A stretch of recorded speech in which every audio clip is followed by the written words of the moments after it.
mata melihat. Bahaya mata ini. Semakin sering melihat dosa maksiat, semakin merapat pintu hati. Coba tanya berapa kali cuci mata sehari. Di TV, di majalah, di jalan, naik angkot umum, di depan kita paha berbagai macam ukuran. Macam-macam. Ini semua terganggu. Mungkin masih di Madinah terjaga, tak ada yang kelihatan paha. Masih kita bisa jaga pandangan. Dan subhanallah, jangan anda merasa semakin di Madinah bisa menikmati ibadah semakin mulia. Justru semakin berat ujiannya, semakin banyak godaannya, dan semakin anda mampu bertahan dan istiqamah beribadah, anda akan menjadi lebih mulia daripada orang Madinah. Karena ibadah tidak sama di sisi Allah bagi orang yang mudah beribadah sama orang yang banyak godaannya untuk beribadah. Semuanya di sisi Allah tidak ada yang sia-sia. Jadi jaga pandangan. Kalau terpaksa cuci mata boleh sekali, tapi sekali itu jangan panjang. Sekali melihat, ini bukan hak kita, haram dilihat, bukan muhrim kita. Astagfirullah. Ya Allah maafkan. Ada yang berkata, oh jadi yang pertama halal, yang pertama boleh, tapi panjang. Dan masih pertama katanya. Astaghfirullahalazim.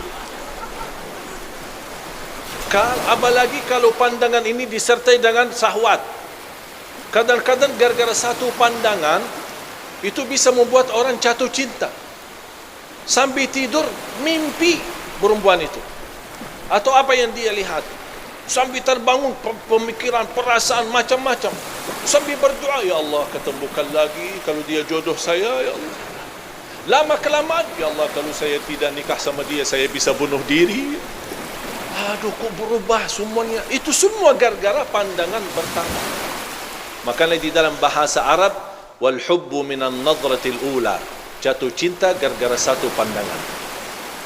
Ada enggak yang jatuh cinta gara-gara satu pandangan?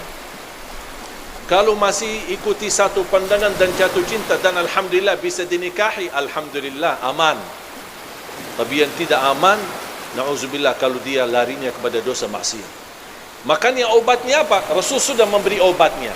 Kalau anda melihat sesuatu yang haram, bukan hakmu, langsung segera tutupi matamu dan beristighfar. Allah ganti dengan titik cahaya di hati.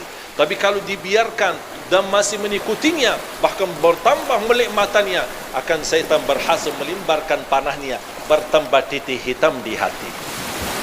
Makanya Al-Hasan Al-Basri ketika ditanya sama seorang, aku biasa dulu suka bisa tahajud, mudah bisa tahajud, kok tiba-tiba agak susah dan berat tahajud. Apa kata Imam Al-Hasan Al-Basri?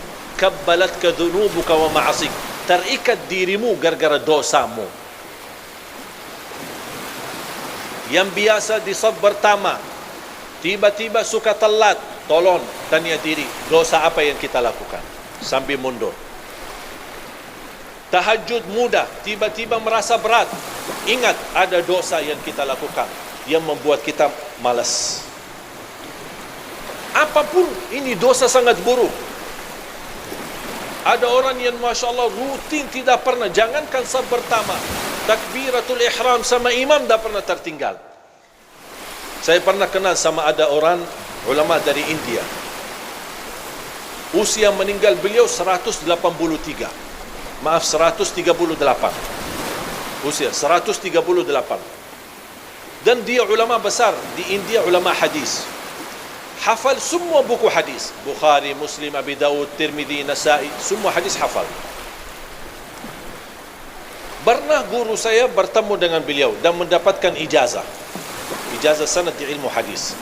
Dan yang membuat beliau kaget, dia bertanya sama guru, Masya Allah fisiknya sehat, pandangannya tajam, Masya Allah, masih mampu di usia yang begitu tua, tapi baca Quran, baca hadis, tapi tidak, istilahnya tidak merasa sulit membacanya, pandangannya sangat bagus, tajam matanya. Ditanya, kira-kira apa rahasianya?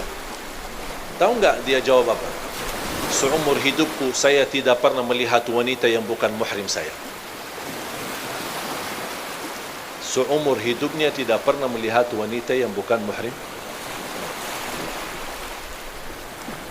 Aduh ya Allah, berapa kali mata kita ini ya Allah. Memang godaannya banyak, apalagi pemuda-pemuda. Facebook, Twitter, WhatsApp, macam-macam, TV. Dan yang lebih aneh kita di Indonesia, kalau Ramadan bukan Ramadan, isi TV sama aja. Dan dangdut laku di Ramadan. Cuba nonton acara live yang musik lagu-lagu apa, isinya semua wanita berjilbab. Kau datang habis etikaf di masjid, pergi ke sana, etikaf lagi di TV sampai subuh. Aduh, jadi luar biasa godaan kita. Makanya jaga pandangan.